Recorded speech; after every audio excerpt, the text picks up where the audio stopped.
Hey guys, welcome back to my channel and welcome to my 25-week pregnancy update. Oh my gosh, it feels absolutely insane to say that I'm 25 weeks. People have delivered their babies at just a couple of weeks more than I am now, and that is just absolutely crazy to think about. And I hope and pray that he stays in there for as long as he possibly needs, but that is just, I just feel like at 25 weeks, all I can think about is that he's going to be here soon. I'll go ahead and start off the video by telling you guys a couple of facts and stuff from the Bump app that I use.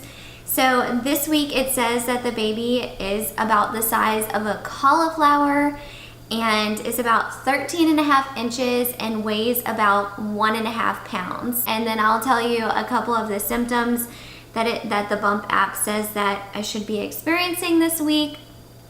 And let me tell you, they do not sound fun at all. Constipation, hemorrhoids, gas and bloating, heartburn, all over aches and pains, and trouble sleeping. Wow. That sounds horrible. So I am experiencing, I guess I would say, most of these except for the hemorrhoids. Goodness. But I mean, most of them are like, I don't experience them like all the time. So I might get a little bit of heartburn here and there, a little bit of bloating, so it hasn't been all that bad. The all over aches and pains, my back has definitely been bothering me a lot this past week. I have started to consider like either going to get a prenatal massage or going to see a chiropractor. I think that I'm going to go see a chiropractor because sometimes those are covered by, partly covered by your insurance, depending on what insurance you have and where you go and everything. So I think I'm gonna look into doing that because the back pain is real, and if anything keeps me up in the middle of the night, it is the back pain. Sleep, obviously, like trouble sleeping, that has been an issue too, but I would say that it's mostly related to the back pain that I'm having. So, I mean, I would say that once I can figure out how to like take care of the back pain, then maybe I'll have a little bit of an easier time sleeping. I really don't know. The other night was absolutely horrible. I probably got about 2 hours of sleep, and I was so frustrated at one point that I basically like took my pregnancy pillow and just like threw it, and was just like mad at my pregnancy pillow because I'm just thinking to myself, you're supposed to be helping me sleep. I got up and I would like lay on the floor on my back and try and just like help the back pain. But honestly, nothing really helped all that much. And that same night, I was experiencing a lot of Braxton Hicks contractions, and it was honestly quite scary because it felt like I was having at least 6 an hour. And I'm pretty sure that I've read that when you have about 6 Braxton Hicks contractions in an hour, that you should definitely contact your doctor. So the next day I contacted my doctor and I basically explained, like, I think I was having a lot of Braxton Hicks contractions last night. I would say about 6 an hour. And the doctor called back and they kind of made it seem like it wasn't really a big deal. I mean, they said like, how are you feeling today? And this was like 2 days later when they finally called me back. They asked me how I was feeling that day, and that day it wasn't really all that bad. So they basically said, well, if it happens again, then you should just go to our women's assessment center. So honestly, it just seemed like they weren't really all that concerned with it. But it is definitely a little bit scary to me that I've been having so many Braxton Hicks contractions. I haven't had as many as that one night, but I know that there are some people who may not even feel them or experience them at all. I mean, I've read certain things that say that people who don't feel them may still actually be having them. They're just not as strong as some people's. But it just makes me think like there's probably a chance that because I'm having so many that I could go into like preterm labor. Hopefully not anytime soon, but it just makes me think of that. But going back to the whole sleep thing, I did kind of the past couple of nights, I kind of feel like I've done some things differently and it's kind of helped me sleep a little bit better. So what I do is I don't look at my phone at all within like an hour or two before bedtime. I try not to really look at my phone at all, and I don't really watch much TV before bedtime. I usually will start reading a book, and like I said, that seems to help a little bit. And I also try to make sure that I'm not drinking too much water. I would say even after about like 5 o'clock, I pretty much stop drinking water. So I try to make sure I get in a lot of water early in the day. And then when it comes around to like 5 o'clock, I'll probably have like a couple of sips of water here and there.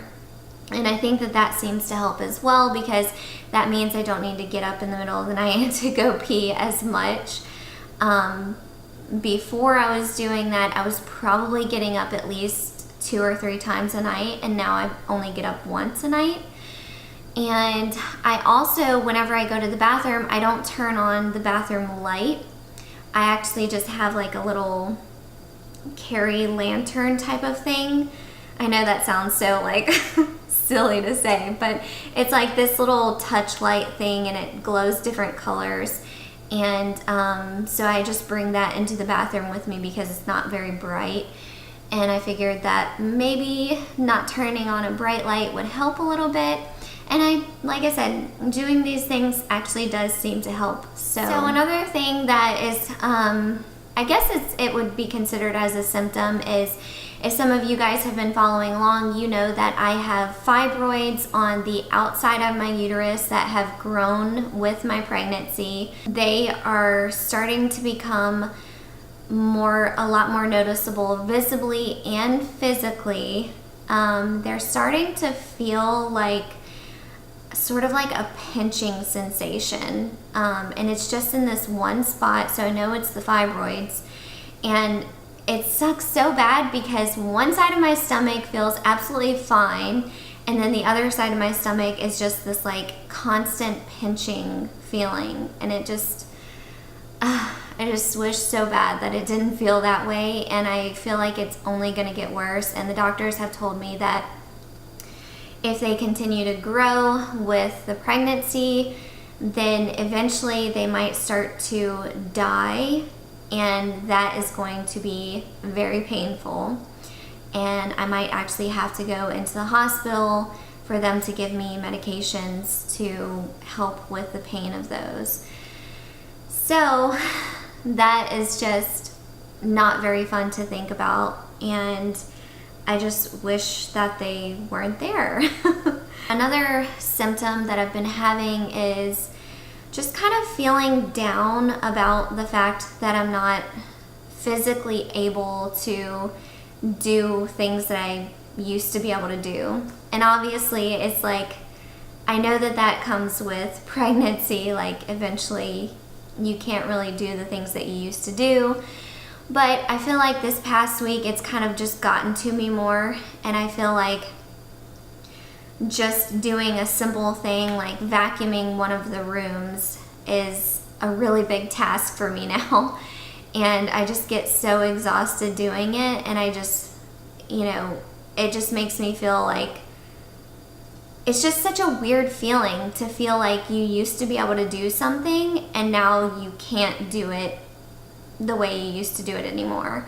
And I have like opposing feelings, because I really feel anxious and like I want to clean and get a lot of things done, but then I feel completely unmotivated because I'm just so drained, and I know that it's going to take a lot of energy just to do one little thing. So the last thing that I was going to give you guys an update on is my glucose test. If you guys saw last week's video, you know that I failed the 1 hour glucose test. My levels were just slightly elevated.